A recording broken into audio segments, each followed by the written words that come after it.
Welcome to travel diary. আশা করি ভালো আছেন সবাই। তো ট্রাভেল ডায়েরির ছোট্ট একটি ব্লগ নিয়ে আবারও আমরা চলে এসেছি। আগের দিন বড় মার্কেটে ভালোভাবে খাওয়া দাওয়া করে এখন যাচ্ছি বিগ বেন আর লন্ডন সাই দেখতে। তাই আন্ডারগ্রাউন্ডে করে যেতে হবে ওয়েস্টমিনস্টার যাবে। তো সেই ট্রাভেলেরই পরবর্তী অংশ চোখ রাখুন ট্রাভেল ডায়েরিতে।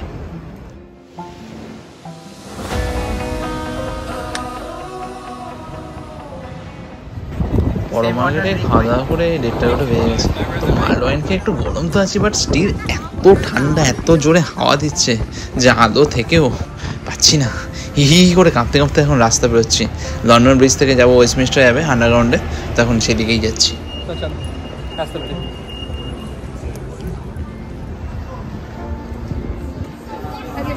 বলতে পারি লন্ডনে ওয়াশরুমের ক্ষেত্রে অনেক সুবিধা পাওয়া গেছে, কারণ ইটালি রোমে যা হলো এক একটা ওয়াশরুম সন্ধ্যে 6টার মধ্যে বন্ধ হয়ে যাবে। ওদিকে 20-25 মিনিট দূরে দূরে এক একটা ওয়াশরুম, এবং শুধু ঢোকার চার্জ 1 ইউরো 2 ইউরো করে। বাট এখানে অ্যাটলিস্ট অ্যাভেলেবেল প্রতিটা রেলওয়ে স্টেশনে আন্ডারগ্রাউন্ডে এগুলো রয়েছে, তাই সুবিধে। আর কেউ চার্জও নেয় না।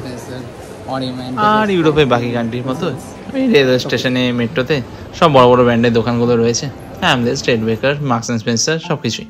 তো এখন যাচ্ছি। এখানে এসকেলেটারগুলো অনেক উঁচু উঁচু, টাওয়ার পাই যায় না, পুরো ওপরে না উঠে পৌঁছে গেছি ওয়েস্টমিনস্টার যাবে। বাট এতক্ষণ তো দেখলে যে আকাশ পুরো অন্ধকার হয়ে আছে, পুরো মেঘলা ওয়েদার, হাওয়া। এইখানে এসে পুরো ওয়েদার চেঞ্জ। লন্ডনের ওয়েদারগুলো মানে জাস্ট বলে বোঝাতে পারবো না, দুমদাম চেঞ্জ হচ্ছে। এখন আছি বিগ বেনের সামনে দাঁড়িয়ে, আর চারদিকে আকাশটা কি সুন্দর। সন্ধে হবে আর এখানে 4টেতেই সব আলো, একদম সূর্য অস্ত সাথে যাবে। তো সন্ধ্যের সময় আকাশটা কি সুন্দর হয়ে আছে দেখুন, আমার তো খুব ভালো লাগলো। লন্ডন আইয়ের সামনে একটু টাইম ল্যাপস করছি, আর এখানে দেখুন স্যাক্সোফোন বাজাচ্ছে, ডেসপাসিতো গান গাইছেন, আর বিগ বেনের সামনে এক অন্য ভাইব তৈরি হয়েছে, তার মাধ্যমে সবাই জড়ো হয়ে গান শুনছে। আমার তো খুব ভালো লাগছিল দাঁড়িয়ে দাঁড়িয়ে। সাথে সবাই ওনাকে একটু মনিটরে কিছু হেল্পও করছেন। গান গেয়ে অন্যরকম পরিবেশ একদম। বাট ইটালি রোমের মতো লন্ডনেও কিন্তু ট্রেনে ভিক্ষা করতে ওঠে, যে জিনিসগুলো আমার একদমই ভালো লাগে না। যাই হোক, এখন দেখছি বিগ বেনকে ভালো করে। আর এই হলো লন্ডন আই। লন্ডন আইটার গোল বড় নাগরদোল্লা, এবং নাগরদোল্লাগুলো সরছে টিকিস টিকিস টিকিস টিকিস করে, একটু একটু করে এগিয়ে। আমার তাতে ওঠার কোনো ইচ্ছা নেই। এই দেখুন দেখুন, টোটো দাঁড়িয়েছে। এখানে 1 ইউরো 2 ইউরো সব সুভেনিয়ার বিক্রি হচ্ছে। চাবি রিং রয়েছে, নেল কাটার রয়েছে, ফিস ম্যাগনেট রয়েছে। দেখছি একবার পরে কিনবো। সুন্দর লাগছিল সময়টা। খানিকক্ষণ দাঁড়িয়ে লন্ডন আইয়ের সামনে কিছু ফটো তুললাম। আর ওয়েস্টমিনস্টার চার্চটা আজকে যাওয়া হবে না, বাট ঠিক করছি যে কী টিকিট আছে না আছে এগুলোর খবর নিতে হবে। এখন এগিয়েই যাচ্ছি। দোতলা বাস, বিগ বাস রয়েছে, হপ অ্যান্ড হপ ট্যুর রয়েছে, অনেক কিছু আছে যার মধ্যে পুরো লন্ডনটাকে এক্সপ্লোর করা যায়। চার্চের ভেতরে একটা কি সুন্দর ক্রিসমাস ট্রি রয়েছে, রাতে এটা আরও অপূর্ব লাগবে। রাস্তা দিয়ে হাঁটতে খুব ভালো লাগছে না। এই যে সব দোতলা বাসগুলো রয়েছে, গুগল ম্যাপ বেশ ভালো সাপোর্ট দিচ্ছে, কোথা থেকে কোথায় যেতে হবে, কখন বাস আসবে, কত ডিলে আছে, তা প্রপার দেখিয়ে দিচ্ছে। আর এখন যাচ্ছি, ভাবছি ট্রাফালগার স্কোয়ারের দিকে যাব। এখানে সবারই একটা করে পেট আছে, বিভিন্ন প্রজাতি, এক একটা অন্যরকম দেখতে। এ দেখুন রাস্তা বেরোচ্ছে আমাদের সাথে। আমি পায়ে যেন লেগে না যায়, এত ছোট। বড় বড় বিল্ডিং আর্কিটেকচারগুলো দেখছি না, এটা অ্যাকচুয়ালি কোনো বিল্ডিং নয়, এটা পার্লামেন্ট। আমরা এখন হাঁটছি পার্লামেন্ট স্কোয়ারের সামনে দিয়ে, দেখুন। আর এই রাস্তায় World War II এর শহীদদের প্রতি সব স্ট্যাচু বানানো রয়েছে, মানে তাদের শহীদ স্মরণে এগুলো তৈরি করা আছে। যে ওমেনরা যারা World War II এর জন্য যুদ্ধ করেছিল, তাদেরও প্রতিকৃতি রয়েছে এখানে। ডিসেম্বর মাসে লন্ডনে মেন আকর্ষণ তো ক্রিসমাস, আর ক্রিসমাস মানে সারা রাস্তার লাইটিং। তো এক একটা পাব, রেস্টুরেন্ট কি সুন্দর সাজিয়েছে। ক্রিসমাস ট্রি রয়েছে, শুধু ক্রিসমাস ট্রি না, ভেতরে আলোকসজ্জা এক অন্যরকম, খুব সুন্দর লাগছিল। এখন চলে এসেছি ট্রাফালগার স্কোয়ারের সামনে। এই দেখুন, এই রেস্টুরেন্টের ভেতরটা দেখুন কি আলোর রোশনাই, কত সুন্দর সুন্দর ঝাড়গুলো লাগিয়েছে, আর ক্রিসমাস ট্রি রয়েছে, ছোটো ছোটো গিফট বক্সও রয়েছে, খুব ভালো লাগছিল। চলে এসেছি এখন এই ট্রাফালগার স্কোয়ারের সামনে। কিন্তু হঠাৎ এই কোন দিকে দোলা আমায় নিয়ে গেল, দেখুন কোন দিকে যাচ্ছি এখন।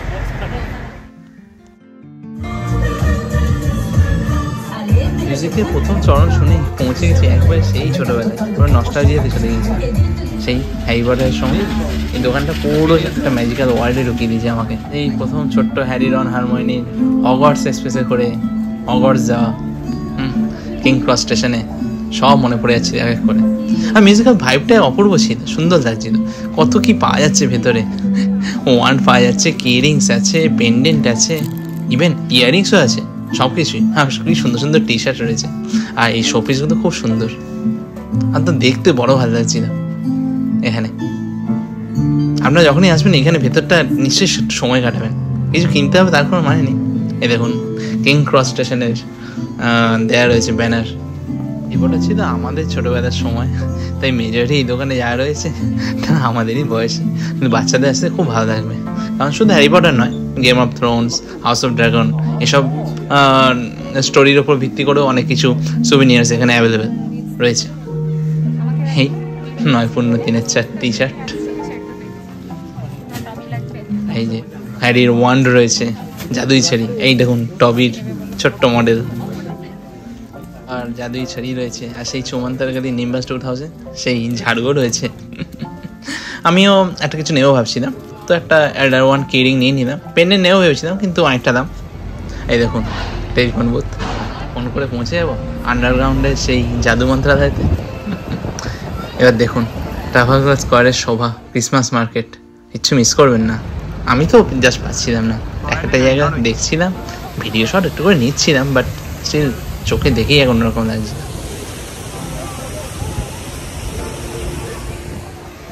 ক্রিসমাস ট্রির সামনে সবাই ক্রিসমাস ক্যারল গাইছিল, তা অন্যরকম ভাইব তৈরি করেছিল।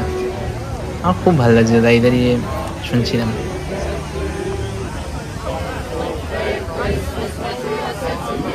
কলকাতার ক্রিসমাস অন্যরকম, জাস্ট পার্ক স্ট্রিটে লাইটিং ও সেই ভিড়ের মধ্যে জাস্ট কোন দিকে দিশাহীন হেঁটে চলে যাওয়া। বাট এখানে অ্যাকচুয়ালি বোঝা যাচ্ছে যে কী সুন্দরভাবে ক্রিসমাসটাকে সেলিব্রেট করছে। যাই হোক, সব জায়গায় এক একটা বৈশিষ্ট্য। এখানে এই পুরোটা ক্রিসমাস মার্কেট বসেছে। ট্রাফালগার স্কোয়ারে এটা ক্রিসমাসের টাইমেই এখানটায় বসে, বাকি সময় এটা উঠে যাবে আবার। ব্র্যাট রিস্ট, এগুলো সব barbecue, fresh barbecue, hot dog, beacon, sausage সব কিছুই রয়েছে। আর মিষ্টি তো রয়েইছে, ক্রোসা, ডোনাটস, আর এই আলোর ঝলমল অনেক কিছু বিক্রি হচ্ছিল। আর বিভিন্ন রকম ইয়াররিংস রয়েছে, আংটি রয়েছে, সবাই দেখছিল। আমারও ভালো লাগছিল। এই লেখা রয়েছে হ্যাপি ওয়াইফ হ্যাপি লাইফ। কী মনে হয়? এগিয়ে গিয়ে চললাম। আসলে ট্রাফালগার স্কোয়ারে কিছু খাবো, বাট তেমন একটা খাবার দাবার দু একটা দোকান এদিকে আছে, বাকি ওইদিকে আছে। তাহলে বড় মার্কেটে যা খেয়ে নিয়েছি সেই খাওয়াকে বিট করার মতো তেমন কোনো খাবার ছিল না। আর পেট মোটামুটি ভর্তিই ছিল। দেখছেন এই দেখুন চকলেট ফাউন্টেন, হোয়াইট চকলেট সব রয়েছে। আর ক্রিসমাস ট্রি সাজানোর জন্য ছোটো ছোটো অনেক কিছু বিক্রি হচ্ছে। বাচ্চাদের তো দেখি দাঁড়িয়ে পড়ছে, সবাই মার কাছে বায়না করছিল, আমি দেখলাম যেটা কিনে দাও সাজাবো। আমি শুনতে পাচ্ছি সব কিছু, ভালো লাগছিল। ক্যান্ডেলস এবং আরও অনেক রকম সুগন্ধি বিক্রি হচ্ছিল। এই দেখুন এগুলো সব ক্রিসমাস ট্রি সাজানোর জিনিস।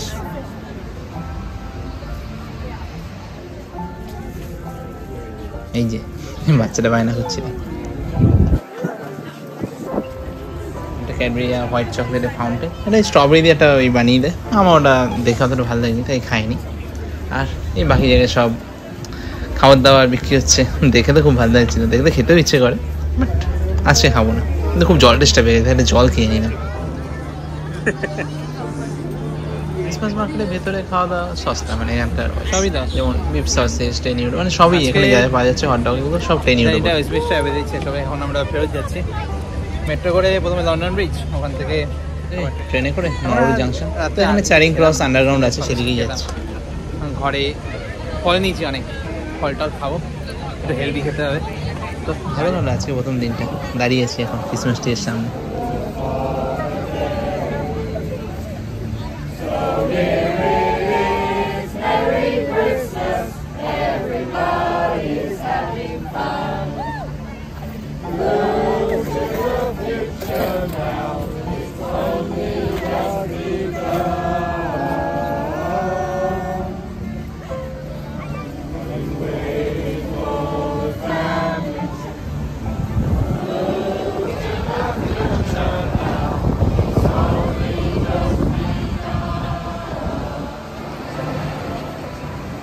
ট্রেনে মেট্রোতে জাস্ট ডেবিট কার্ড বা ক্রেডিট কার্ড দিয়ে ট্যাপ অ্যান্ড গো, টিকিট কাটার ঝামেলা নেই, তখন সেদিকেই যাচ্ছে। আর এসকেলেটারে পাশে সাইডে সাইডে সব রয়েছে কোন কোম্পানি কি প্রমোশন অ্যাডভার্টাইজিং সব কিছু রয়েছে, আর কোথায় কি থিয়েটার চলছে তাও রয়েছে। এখন টিউবে করে যাচ্ছি লন্ডন ব্রিজের দিকে। আর এখান থেকে থেমস লিংক করে যাবো নরউড জাংশন। তো এখন চলে এসছে ট্রেন। নরউডে নেমে রাস্তায় হাঁটছি, অনেক রাস্তায় যাচ্ছি, ঘোর সবার পুলিশ যাচ্ছে, কেন যাচ্ছে বুঝতে পারছি না। এত রাতে রাস্তাঘাটও ফাঁকা।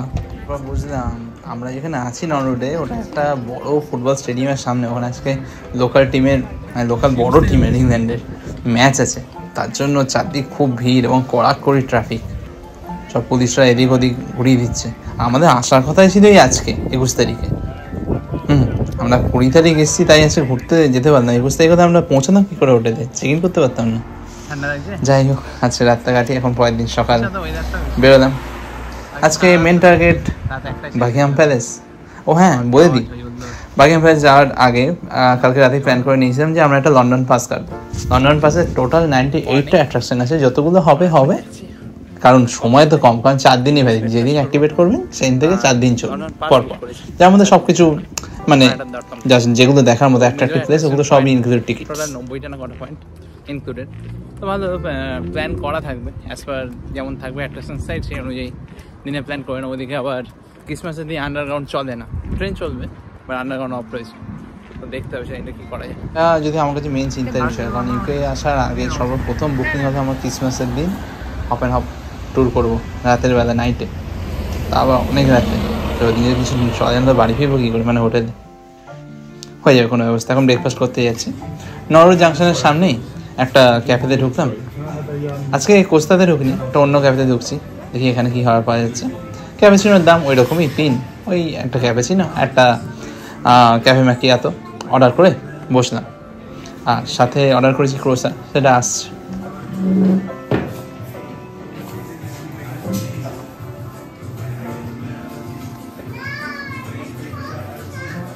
ভেতরটা খুব সুন্দর। আমাদের কফি চলে এলো, কফিটা না খেলে দিন শুরু করতে পারি না।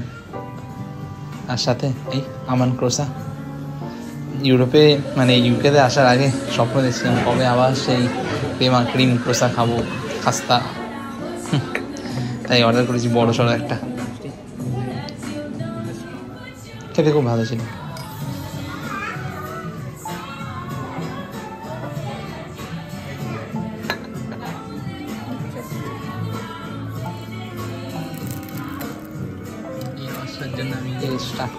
করা যাচ্ছে লন্ডনে। আমরা প্রথম পর্যায়ে এখন পর্যন্ত আছি 27 তারিখ পর্যন্ত, তবে এখান থেকে যাবো ম্যানচেস্টার। বাট এই প্ল্যানটা পরে চেঞ্জ হচ্ছে, আমরা ম্যানচেস্টার যাইনি, লন্ডনেই যাতে ভালোভাবে ঘুরতে পারি সেটা ব্যবস্থা করেছিলাম। কারণ লন্ডন ফার্স্টটা একটু হেক্টিক ছিল, সেটা তোমরা পরে বুঝতে পারবেন কেন। খাওয়া দাওয়া তাড়াতাড়ি সেরে নিই, কারণ আকাশের ভরসা নেই, কখন আবার ধাক্কা বৃষ্টি না হবে, ওয়েদার ঠান্ডা হয়ে যাবে, তার আগে যেতে হবে। কারণ এখান থেকে বাকিংহাম প্যালেস দূর আছে। পরে যদিও সবই ম্যাপ মাথায় ঢুকে গেছে, কোথায় কীভাবে যেতে হবে, যদি সবই কাছাকাছি কানেক্টেড। বাট ফার্স্ট দিন তো দেখে বুঝে করতে হবে।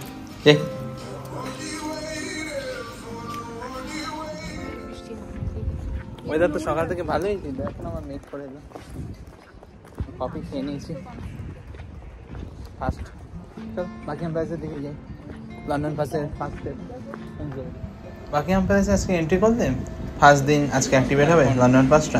আজকে থেকে 4 দিনের মধ্যে সব অ্যাট্রাকশন স্পটগুলো ঘুরে নিতে হবে। আন্ডারগ্রাউন্ডের তো বাকিংহাম প্যালেস একটু ফাস্ট ফরওয়ার্ড হবে, করে নেবো সব, আশা করি ঠিকঠাক।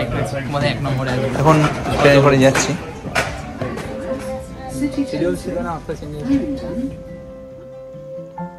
ম্যাপে দেখো ব্ল্যাক ফ্রাইস করে যেতে হবে এতে বাকিংহাম প্যালেসে। এই ব্ল্যাক ফ্রাইস যে স্টেশনটা, এইটা পুরো থেমস নদীর ওপরে। আমি প্রথম দিন খেয়াল করিনি, কিন্তু পরে দেখলাম এটা পুরো থেমসের ওপরে, খুব সুন্দর লাগে। এখান থেকে রাতের বেলা ভিউটা খুব বাইরে ভালো লাগে।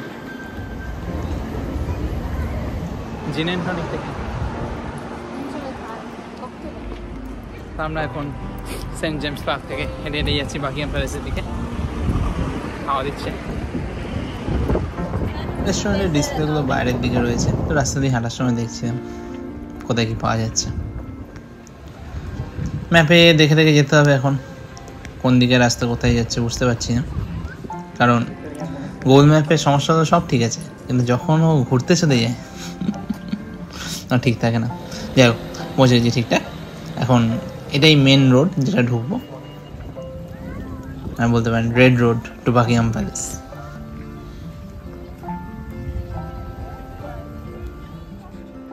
এই রাস্তায় ওয়ার মেমোরিয়াল রয়েছে, ওয়ার্ল্ড ওয়ার 2 এর জন্য কিছু গ্যালারি, মিউজিয়াম এসব রয়েছে। তা এই দূরে দেখা যাচ্ছে বাকিংহাম প্যালেসের গেট। এত সকালে এসেছি তাও ভিড় খুব।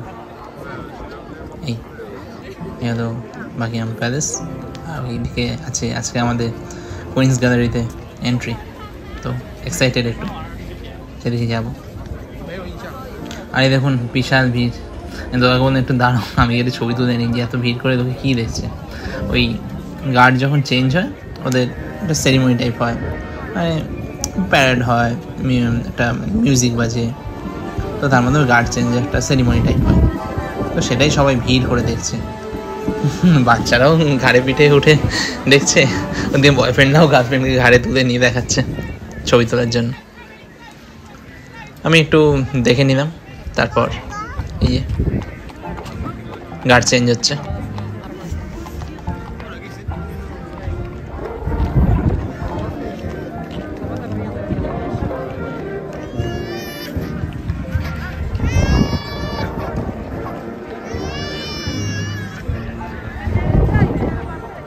ঘোড়ার খুঁড়ের ওখানেও মুজো টাইপ কি একটা পরিয়ে রেখেছে, বুঝতে হবে তো, সৈনিকের ঘোড়া। তো হয়ে গেল, এবার যাব কুইন্স গ্যালারির দিকে, ওটাই মেন আকর্ষণ আজকে। এন্ট্রি করছি, ঢোকার পথেই রিসেপশনে একটা বড় ক্রিসমাস ট্রি রয়েছে, আর ক্রাউন দিয়ে সাজানো পুরো ট্রিটা, সুন্দর হয়েছিল। আর এত ঠান্ডা, বাট ভেতরে টেম্পারেচার জাস্ট গরম, তাই ওদের কাছে ব্যবস্থা রয়েছে, কেউ কোট ওভারকোট খুলে রাখতে চাইলে রেখে বাকি জায়গায় ঘুরতে পারে। একটা জিনিস বড় ভালো লাগতো, এই অডিও ট্যুর গাইডটা এরা ফ্রিতেই দিয়ে থাকে, এর জন্য কোনো এক্সট্রা চার্জ দাবি করে না। তাই হেডফোন আর অডিও মেশিনটা দিয়ে দিচ্ছে, তাই কোনটা কি সহজেই দেখে বোঝা যাচ্ছে, বলে দিচ্ছে আমাদের ওটার হিস্ট্রি কী, কারেন্ট কখন থেকে এটা সাজানো আছে, সব কিছু। তো আজকে বাকি এই কুইন্স গ্যালারিতে যে ছবিগুলো রয়েছে সবই পোর্ট্রেট স্টাইল ছবি এবং হোভেনের কালেকশন। অ্যাকচুয়ালি কুইন্স গ্যালারিতে যথাসম্ভব কিছু সময় ধরে এক একজনের আর্টিস্টের ছবি ডিসপ্লে করা হয়, মানে প্রদর্শনী টাইপের। তো এখন হোভেন্সের ডিং অ্যান্ড স্কেচেস দেওয়া রয়েছে এবং তার সম্বন্ধে বলাও আছে। তো পড়ছিলাম, এই মাঝখান দিয়ে হাঁটতে হাঁটতে ভাবছিলাম সেই রোমে মাইকেল অ্যাঞ্জেলো আর রাফায়েলের পেন্টিংগুলোর কথা। কত পুরোনো পুরোনো পেন্টিং, কত বছর ধরে আর্টিস্টরা ওইখানেই থেকে সব বানিয়েছে। কি ট্যালেন্টেড। যদিও সেগুলোর মধ্যে এক অন্যরকম ব্যাপার ছিল, এটা তো প্রদর্শনী, ওটায় খ্রিস্টপূর্ব এবং খ্রিস্ট পরবর্তী সময়ের সব ছবি একবারে দেয়ালেই মানে রয়েছে, ও দেয়ালের মধ্যেই করা কাজ। আর কত ভালো ভালো ট্যাপেস্ট্রি ছিল। রুবেন্সের কাজের মধ্যে ওনার চারকোলের যে স্কেচেসগুলো আমার খুব ভালো লাগতো। এখন যে রুমে ঢুকলাম ওখানে একজন অডিও গাইড ছাড়াও একজন বলছেন যে ব্যাকের পিকচারটা কি বলতে চেয়েছেন। কিং হেনরির পেন্টিং রয়েছে, আর ওনার একটা আর্মার রয়েছে এখানে।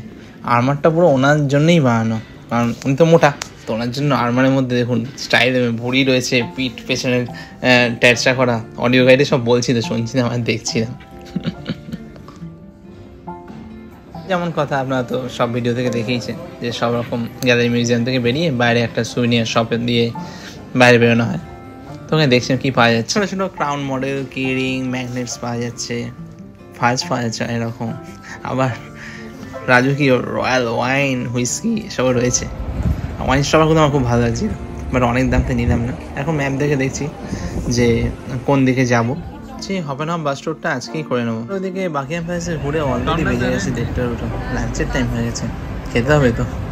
এখানে তো বড় বড় রেস্টুরেন্ট এবং সেখানে প্রাইসও অনেক এক একটা।